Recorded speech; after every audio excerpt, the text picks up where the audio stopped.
বন্ধুরা, বাইরের অবস্থাটা কি জোরে বৃষ্টি হচ্ছে। কেউ বলবে এটা কার্তিক মাস, এই মাসে মোটামুটি আমরা ছোটোবেলা থেকে দেখে এসেছি এই হালকা হালকা ঠান্ডা পড়ে যায়, লোকেরা লেপ তোষক রোদে দেয়। কিন্তু এই দেখে কেউ বলবে যে এটা কার্তিক মাস, মানে কিছু বলবার নেই। পুরো হচ্ছে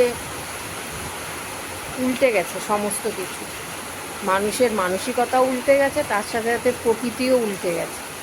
দেখো কি জোরে বৃষ্টি হচ্ছে, আবার জল হয়ে গেছে। দেখো না রাস্তা একটু কমেছিল আজকে, আবার জল। এই দেখো টানা জল। কেউ বলবে বলো, মানে কি বলবে? আর বর্ষা বর্ষা ঠিকই করে নিয়েছে, ও এখান থেকে আর যাবে না। তা না হলে সেই যে বর্ষা শুরু হয়েছে, গিয়েও যাচ্ছে না, গিয়েও যাচ্ছে না। পুজোটা আসলো বর্ষা, মানে শরৎকালে হচ্ছে মা দুর্গার পুজো হয়, এবার বর্ষাকালে মা দুর্গা পুজো হয়।